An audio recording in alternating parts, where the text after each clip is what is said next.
Hello, good morning, and welcome to MTG Launch here at Grand Prix Madrid. I'm Tim Willoughby, joined by Marijn Lebert, and we have, well, quite the weekend for you here. We don't just have one format, we do not have two, we have a full 3 different formats being played this weekend, because this weekend, Marijn, it is team constructed. We've got Standard, we've got Modern, we've got Legacy. This is going to be quite the weekend. We're going to see it all. I mean, we're going to see a completely new Standard, like Standard's wide open. Modern has been changed very recently with the adding of Jace and Bloodbraid, and then we've got Legacy where you can do everything since like 2000. Legacy, you can do everything since 1994. Yeah. Let's have a look at our format in a little bit more detail.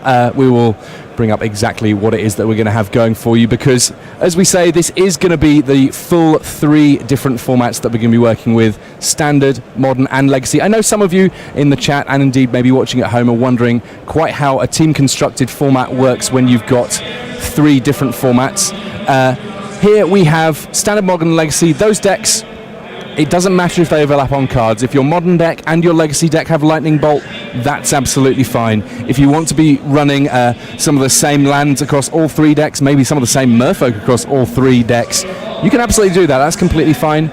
For day 1, 8 rounds of Swiss. Everyone who finishes with X2 or better will be in day 2, then 6 Swiss rounds before our top 4 teams advance to a single elimination playoff on Sunday. Going to be really interesting to see how these different teams have put things together, but one thing that I kind of love is that this is going to be the weekend of specialists. The people that love Modern, that really, that's where they get their kicks, they can show up with their Modern deck. Yep. The people who show up with their Legacy that they love, they can do that, and then we've of course got Standard in the mix. Do you want to just quickly talk us through the prize payout we have this weekend, Yep. though, Marijn? There you can see it on your screen. Actually, first team gets $15,000, so each runs away with 5,000 and 6 pro points. Not unimportant in these days where everyone is running after Silver Pro or even Platinum. We've got some Platinum Pros as well. Second place finish, $7,500, 5 pro points, and then it goes all the way down to 58, who gets $600. Actually, that's probably not going to be the case, because it only is starting from 1,000 teams. So we'll probably stop at the 20th with $1,200 at this Grand Prix.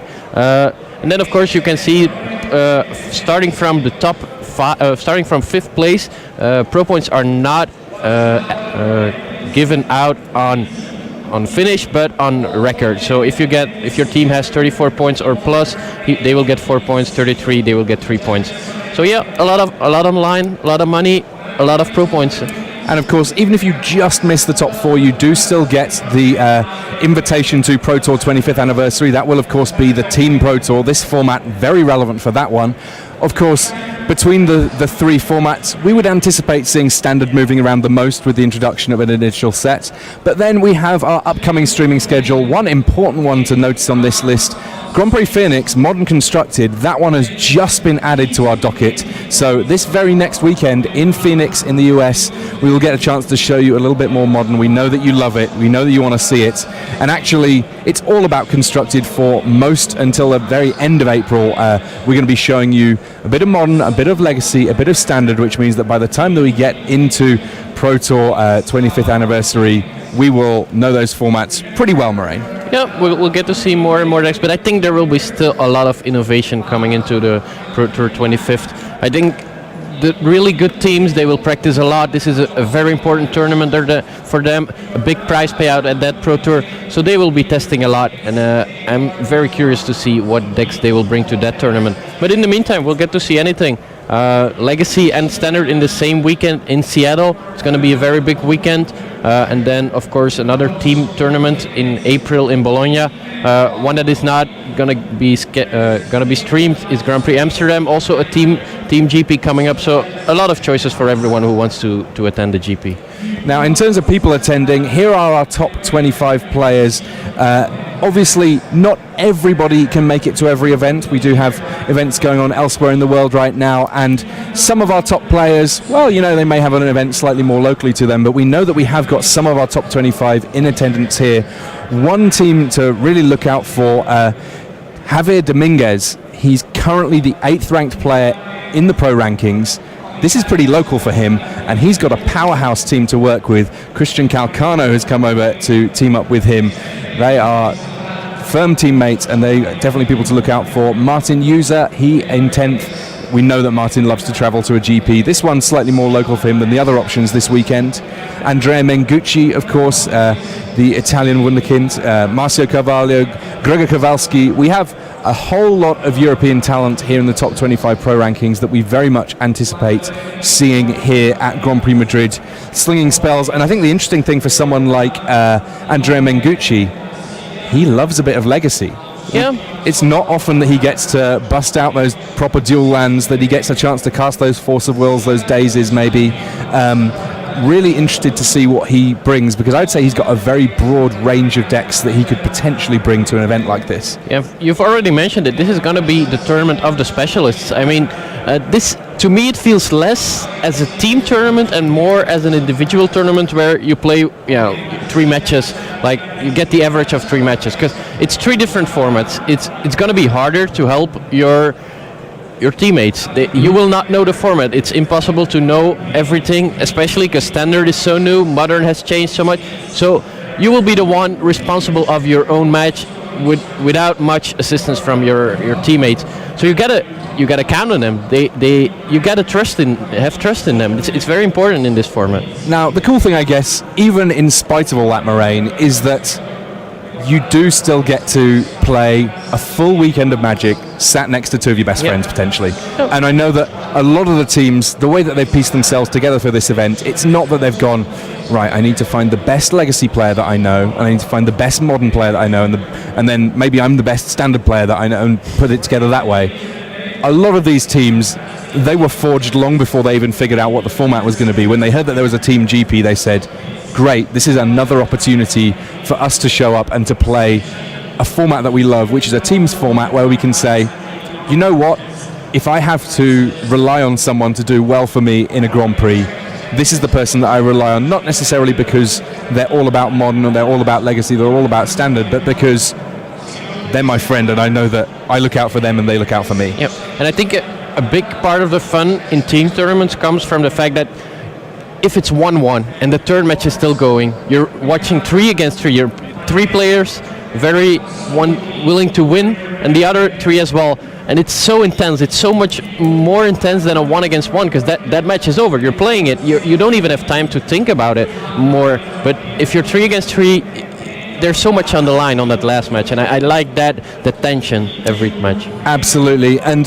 one of the cool things as well is just that because you have 3-on-3 going on, it does work out that there can be sort of, if you lose your first round, you've not necessarily lost it all. You still get the potential to have your friends bring it back for you. And we're actually the way that we're going to be showing you matches in the feature match area this weekend is we're going to show you the full story of one match. So we're going to jump between games a little bit. We'll start on one game, we'll show you a full game, jump across to other games as appropriate but in our matches, and then you know what, because we know that you love it so much, we're going to make sure that we do have a second match queued up every single round, so we get a couple of matches to bring you each and every round. And I think that we are able to look at heading down to our feature match area very shortly now, because the players are just about ready for round 1 here at Grand Prix Madrid.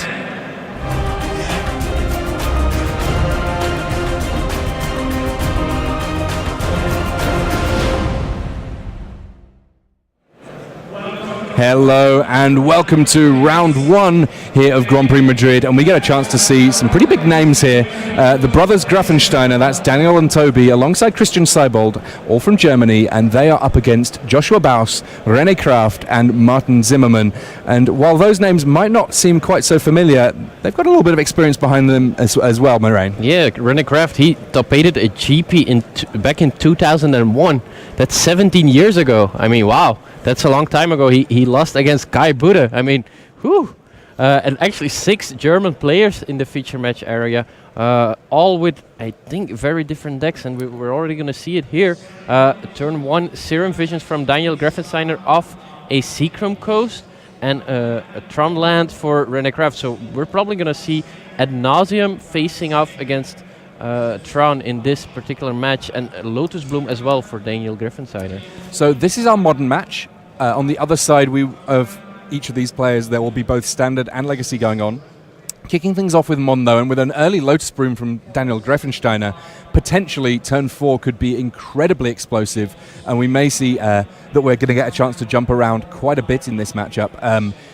René Kraft on the play, that pretty important. He's got the Chromatic Sphere into Ancient Stirring, so gives himself the best possible chance at assembling his Urzatron as early as possible, and he's going to need to get things going good and early, because if Griffensteiner is able to go off unimpeded, he can end games very, very quickly indeed with his Ad Nauseam list. Yeah, Griffensteiner is running a list that is basically a combo of 2 cards. Well, it's actually 1 card, Ad Nauseam, and then a second card, which could be either Angel's Grace or Phyrexian Unlife. And these cards, they say that you cannot lose the game despite losing that much life with Ad Nauseam. So you can draw your whole deck with Ad Nauseam, and after that, you get to Lightning Storm, discard a bunch of lands, and then kill your opponent. René Kraft on the other side of the table, he's running pretty much a classic mono green, I'm guessing, Tron deck, which just is trying to assemble the Urza lands, mine, tower, and power plant to get 7 mana on turn 3, and with that cast powerful planeswalkers like Karn or Ugin or Wormcoil Engine, just have a very powerful start. And I think we're gonna see a turn 3 7 mana here for René Kraft, so that's going to be quite explosive. And I think it's also what he needs in this matchup, because this is not a good matchup for him.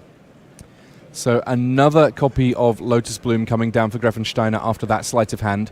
Early turns, basically from Griffensteiner, I wouldn't expect to see him do a great deal more than exactly what he's doing, which is playing a few cantrips and essentially crossing his fingers, hoping there's not going to be too much coming from his opponent. And ultimately, the Tron deck, it's not one that runs loads of disruption. It doesn't have lots of discard to snipe key cards out of hand here.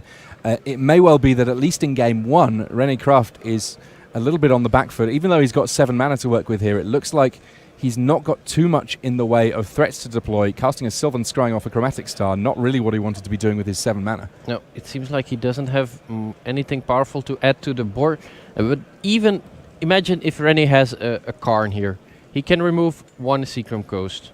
Then next turn, the Karn will be a 3 loyalty. He can again minus it, destroy another Seachrome Coast. But the Lotus Bloom, there's no way for him to handle that one. So that one will come into play into 2 turns. And then after that, it's very likely that Daniel Griffensteiner will have 6 mana, which is enough to combo off. So it's a very tough matchup for René Kraft. He kind of needs that turn 3 Karn, I think, especially game 1. And he didn't hit it.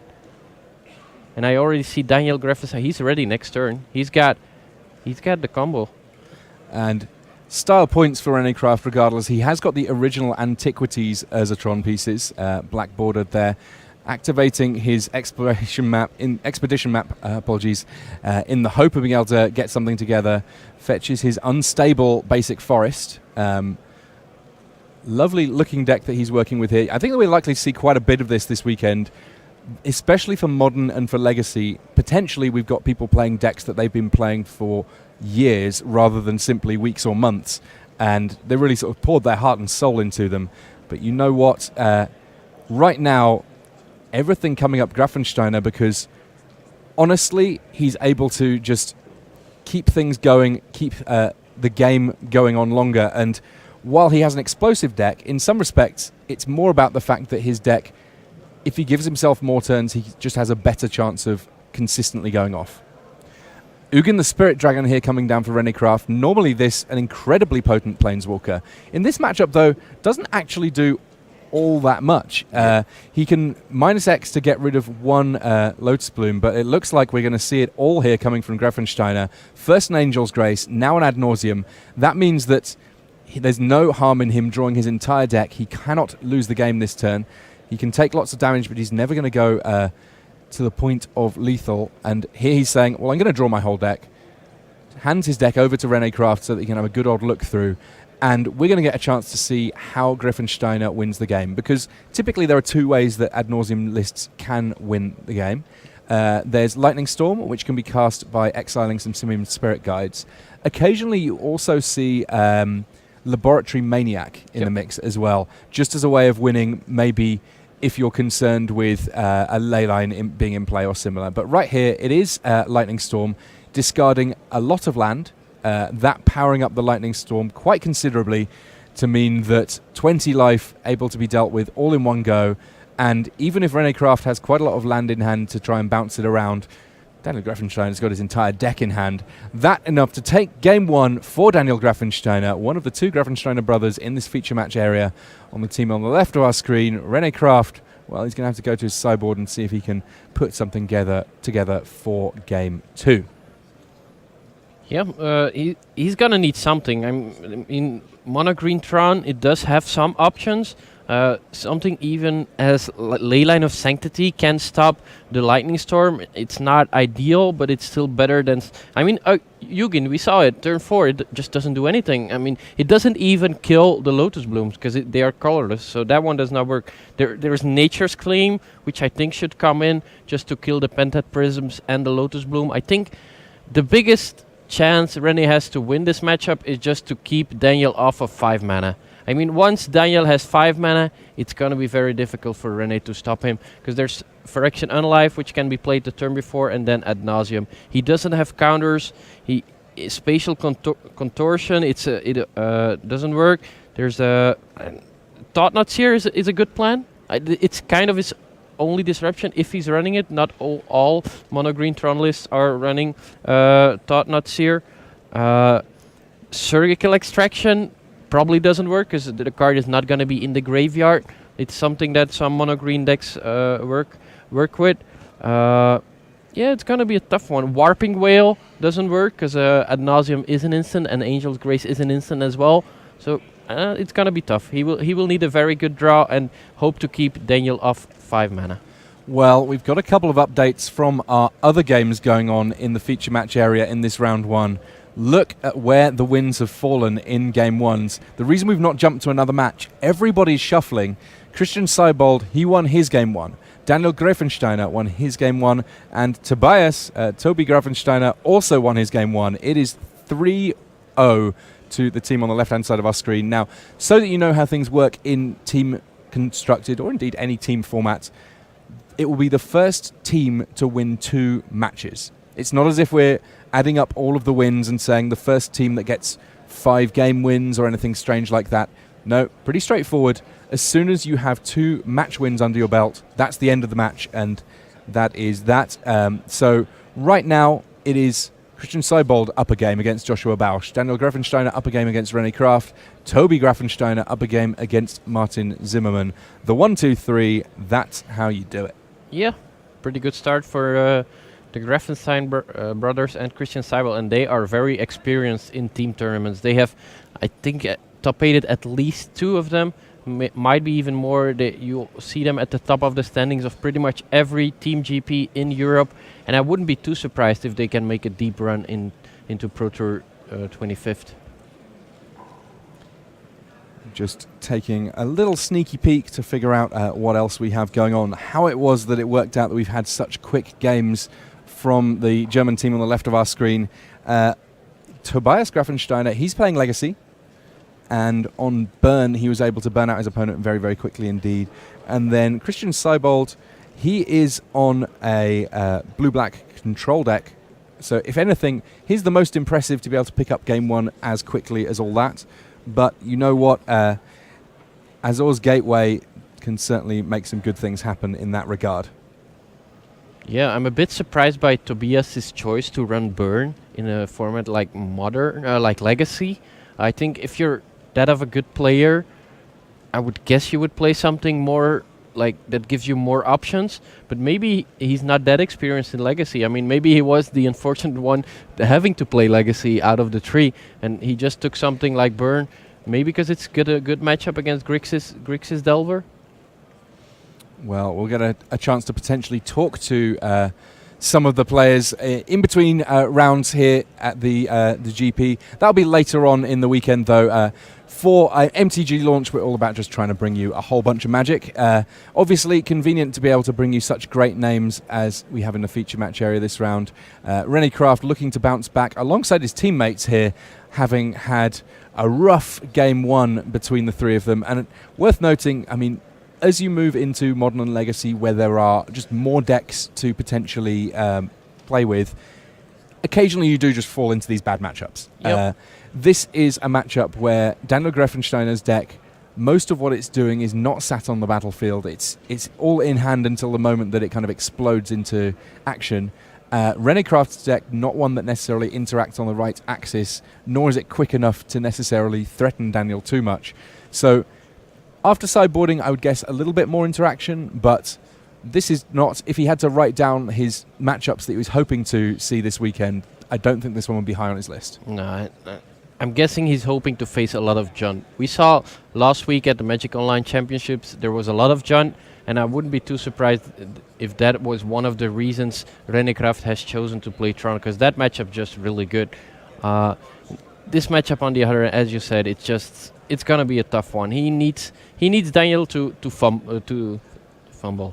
Now, an interesting thing here, it looks like Daniel Greffensteiner in his hand does have his win condition, that Lightning Storm. Now, if it works out that René Craft is running a list that has Thought Knot Seer, he could potentially have a very big turn where he takes away the win condition of the deck, the main win condition of the deck. It's possible that we may see that there's a Lab Maniac in there too, but Greffensteiner shuffles his hand back here. Didn't get a chance to see too much of the land situation, but it may be that he's being a bit tactical here. He's recognizing that this is a hand that could potentially almost auto-lose to a very probable set of draws that could come from René Craft. Yeah, and it could be, but I think his hand was just not that good. He also had a Pact of Negation, which is not the best card to have in your hand early. So, and I don't think he had a Lotus Bloom, which is one of his best cards, of course, because it gets you that easily to 5 mana. So yeah, he's mulliganing. Maybe I wouldn't be also too surprised that he cyborged out Laboratory Maniac. And yeah, then you have the problem, if you only have one kill condition and it gets exiled with Thought Knot Seer, he's in trouble. René Craft looks to have kept on his 7. And this is one of those matchups as well that it really rewards the player who's got a good amount of experience in Modern, because Modern is one of those formats where trying to test against every deck in the format, it can be a bit of a challenge. There's a lot of decks to test against. Yeah.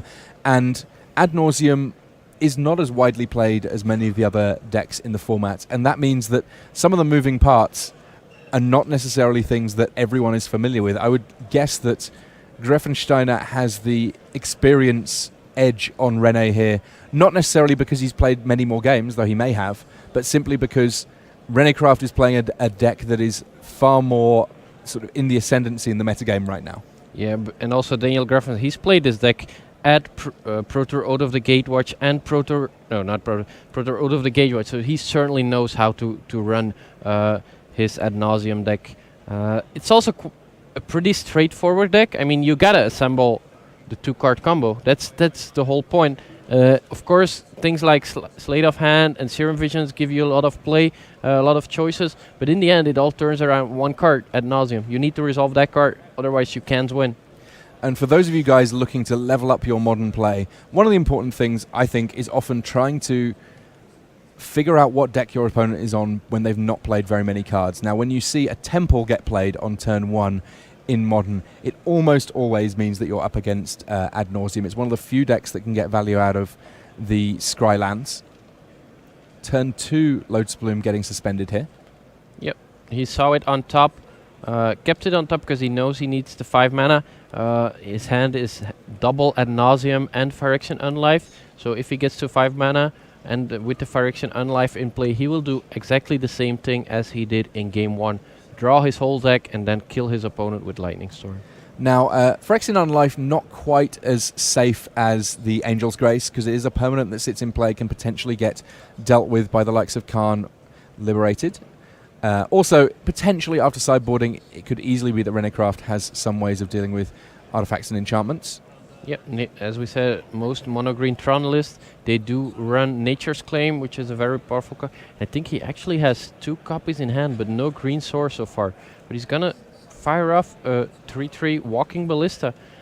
Yeah, it's pressure, but it's kind of slow. It doesn't beat the Lotus Bloom by so far, especially when combined with Phyrexian Unlife.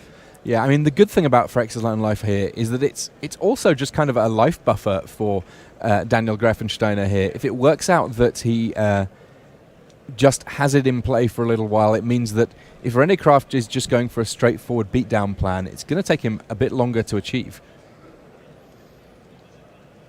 Karn Liberated has just shown up for René Kraft.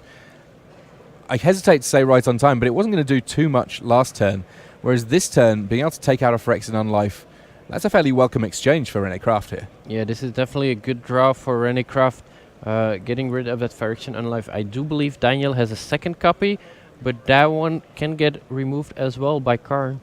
Maybe René waits and plays a Walking Ballista just to get a faster clock. He knows that next turn Daniel Grafensteiner will probably not have enough mana to go for Ad Nauseam, but no, he goes for the safer play Karn. I think that's the safe play, because you never know that your opponent has a second copy of Phyrexian Unlife, and then if you do not have killed that first copy in the previous turn, it's not possible to kill both in one turn.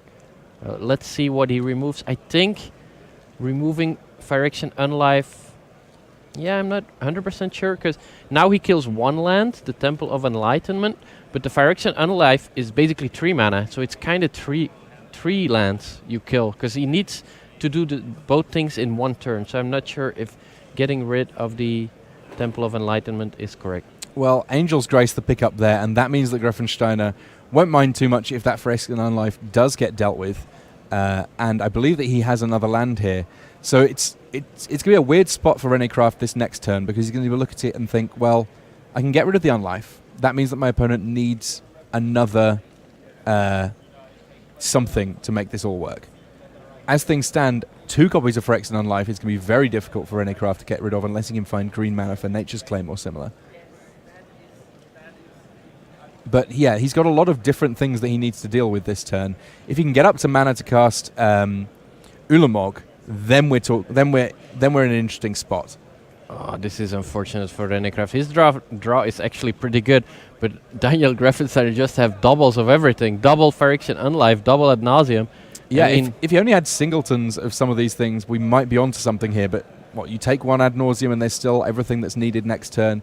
You take, if you took Angel's Grace and there was only one Phyrexian Unlife in play, then you could kind of strand those Ad Nauseams unable to be cast as profitably. But right now, René Kraft is essentially looking down the barrel. Like, he just, how is he meant to get out of this situation? And he doesn't have... would he have a forest? He could actually take the Angel's Grace, kill the second Phyrexian Unlife with Karn, and then Nature's Claim the second Phyrexian Unlife. But I don't think he has a way out. Yeah, there we have it, the handshake. He cannot get rid of both the Ad Nauseams, cannot get rid of triple of the other combo piece. So we have our first match win, and actually it looks like we may have our second match win already as well, because Christian Seibold, looking at the update, he is now at 2-0, and that means that Toby Grafensteiner and Martin Zimmerman, they're at 1-1, but that match is not needed. One Grafensteiner brother has been able to make it so that the other simply does not need to figure things out. We see Daniel there just skimming through his deck, showing that he had adjusted things just a little bit. It does sound like Toby and Martin Zimmerman are currently playing things, so we are going to see if we can move our cameras across there, get you just a little bit more magic from our feature match area. That is the Legacy matchup.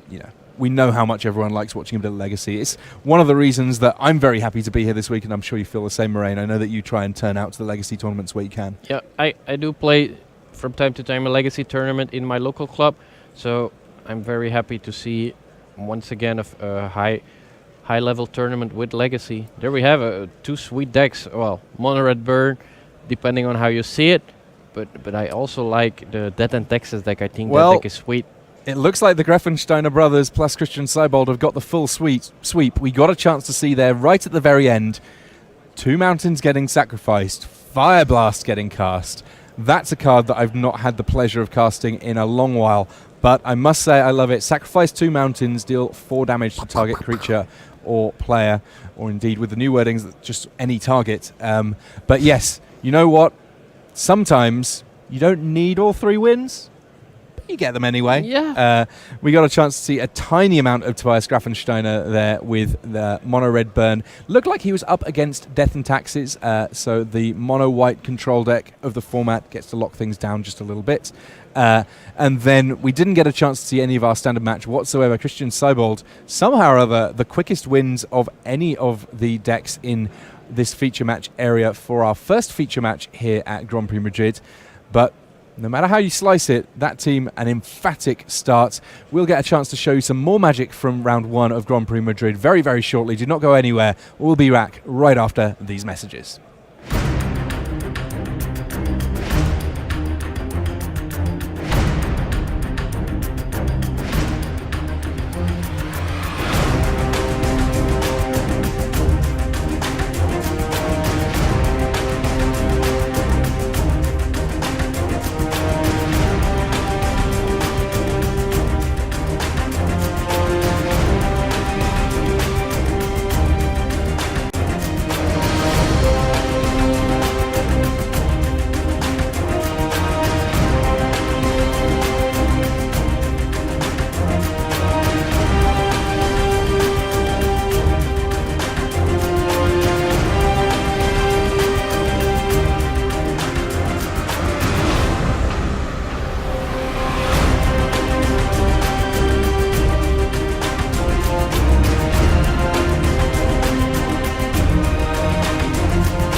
Hello and welcome back to coverage of Grand Prix Madrid. At the MTG launch show, myself, Tim Willoughby, here alongside Moraine Lebert, and we have more magic for you here in this very first round here at Grand Prix Madrid.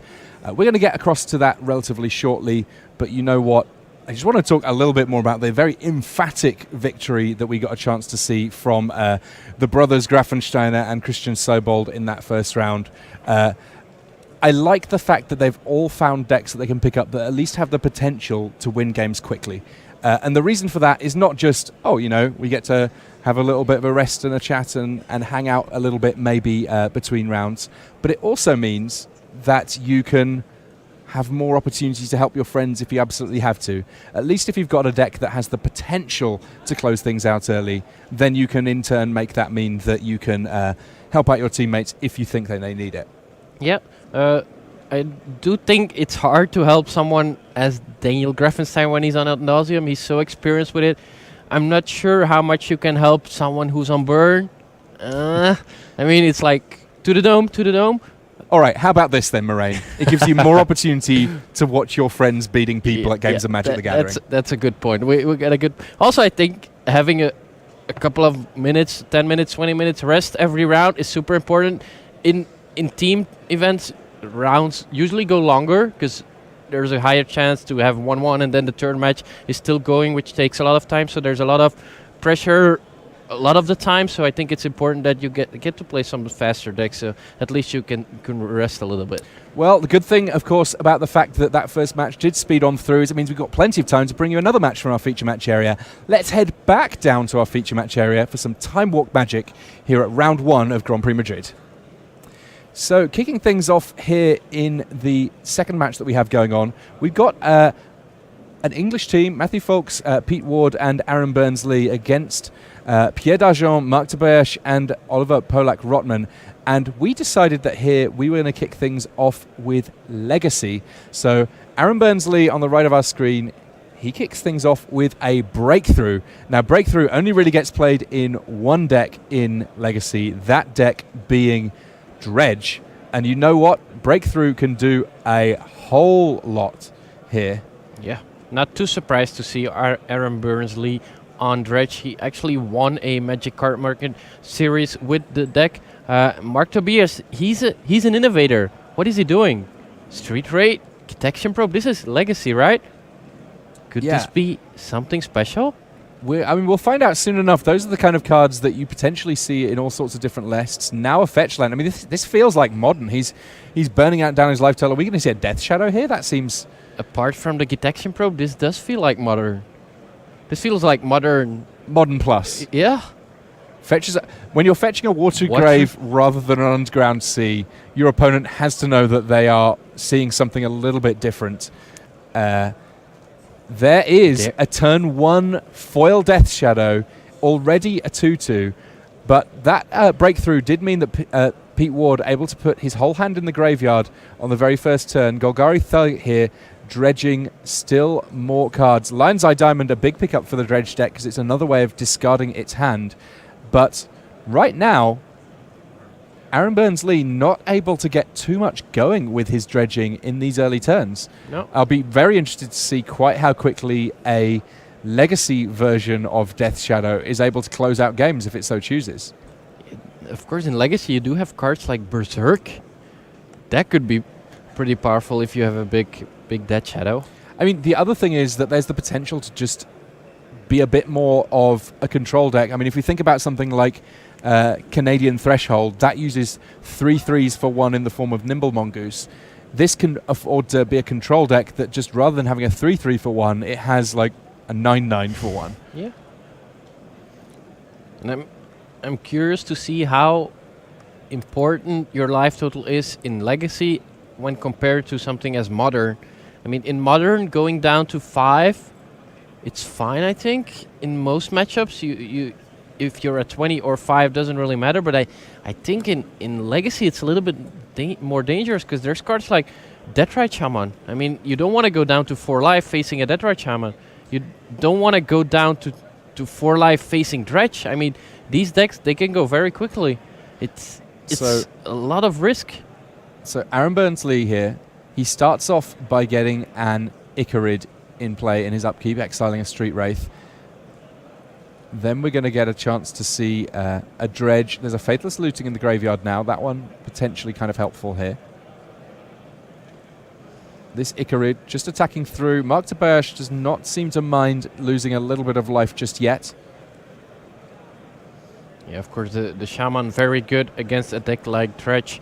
It can remove any problematic cards in the graveyard if there's any Dredgers left. I don't see any actually so far, so he might not even need it, but he could next turn potentially remove another creature from the graveyard, or even the Cabal Therapy if he chooses to.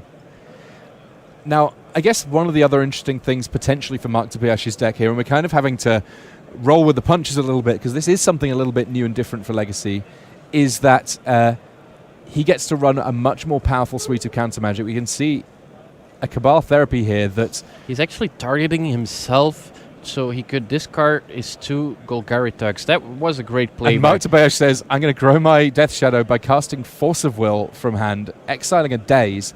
This is what the Legacy version of Death Shadow can do that a modern version simply can't. It gets to run some very potent counter magic, kind of being a Sultai control deck, a bug control deck, while at the same time also having, at this point, a 9/9 in play. Yep, 9/9. He could cycle his 3-trade, grow it to an 11/11, then let his opponent lose 2 life with Deathrite Shaman. So that's 13 damage, so he's 2 damage short, and I would not advise him playing that Shockland and going down to 0. Sage advice there from the expert seat and Moraine Lebert, though. Also, the gain 2 life ability on the Deathrite is kind of funny because it actually shrinks your Death Shadow. Well, he needs to be a bit careful here. There is going to be an Icarid coming into play in upkeep here.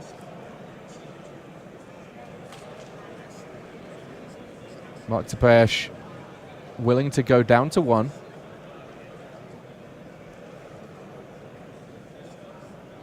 Curious to see what he's going to... So there is an Underground Sea and a Fatal Push. And of course, because he cracked that fetch land, he can now destroy a creature with 4 or less converted mana cost. Great play by Mark Tobias, and also one of the reasons why Fatal Push is so good in Legacy. Yeah, I mean, how many creatures in Legacy that actually hit the battlefield have a casting cost of more than 4? No. It's pretty much just creatures that get reanimated, right? Emrakul, yeah. So Aaron Burnsley here on the English team, he's got to scoop it up. Game 1 going to Mark Tobias, very interesting looking deck from him. And the wonders of Time Walk Magic, we're going to get a chance to jump across and see some standard here. This looks to be a bit more of a knockdown drag out fight. We have blue-black on one side, blue-black on the other side. How similar these 2 lists are remains to be seen. But right now, Matthew Folks seems to have the run of it. Oliver Polak-Rotman on just 4 points of life, even though Folks is costing himself a little bit of life here with those Dusk Legion Zealots, or at least trying to. His life total much more exciting than what Oliver Polak-Rotman has going on here. Yeah, it seems like Matthew... Oh, he might... I think he's on blue-black mid-range, a deck built, well, piloted by Brett Nelson and his brother a couple of weeks ago at the Grand Prix. And Oliver Polak-Rotman, he seems to be on just a classic blue-black control, which Eric Froelich used 1 or 2 weeks ago to top 8 a standard GP. I think it was 2 weeks ago. He says Eric Froelich finds that running only 2 colors in a format like the current standard gives you a big advantage, and he believes that blue-black control is very well positioned. One of the reasons, of course, why blue-black is so heavily played in this standard format is because of the Scarab God, which we see right there. Yeah, I think that we are likely to see a reasonably large amount of Swamps and Islands in Standard over the course of this weekend. From initial conversations with various players before the tournament started, it does seem like it's something that a lot of players have gravitated toward, though, of course, we will find out exactly how these things shake out relatively soon here. The Scarab God being in play for Oliver Polak-Rotman, though, he's got the potential to win so much money back here against the control deck on the other side of the table, just simply because he can start getting creatures back from whoever's graveyard he so chooses. Yep, he did not opt to use his land or use the Scarab God with 4 mana open, just hoping to counter something, not risking to lose his Scarab God. That's what he went for. Now he's got 9 mana, he can use the Scarab God and still counter something like a Vraska's Contempt. He knows that he's in good shape as long as that Scarab God stays in play. His chances of winning are very high. He could start reanimating cards like a Glintsleeve Siphoner, which could even draw him some more cards. He's already got 2 energy, thanks to probably a Glimmer of Genius in his graveyard. And this is game 1. This matchup is very much in favor of the blue-black control deck. Just the blue-black mid-range deck, it's got a lot of suboptimal cards. Cards like Fatal Push are very bad against blue-black control, whereas all of the cards in blue-black control are very good against the blue-black mid-range deck. And Oliver Polak-Rotman here looking to turn the corner a little bit. The life total's, of course, not the only feature in this game. Gonti, Lord of Luxury, coming along as a 4/4 zombie and taking a little something off the top of Matthew Folks' deck here. Azcanta the Sunken Ruin, having been transformed by Oliver Polak-Rotman, another source of card advantage for him as this game approaches the mid and late stages. He's got the kind of mana to work with that if he wants to, he can tap out for it. It's just a matter of whether or not he wants to be tapping out at all, given that he's got a reasonably healthy board position right now. And Matthew Folks at this point is holding 2 Vraska's Contempt. He did not pull the trigger on it last turn, but he's getting punished by it. And it's also something we saw last week at the Magic Online Championships, where Paul Ritzel was doing commentary, and he was saying, people just don't play their cards. They're playing around too many things. It's not something I do, and he's kind of getting punished by it. He cannot play 2 Vraska's Contempt in one turn. He is going to go for it end of turn, but this gives Oliver another activation of the Scarab God if he chooses to.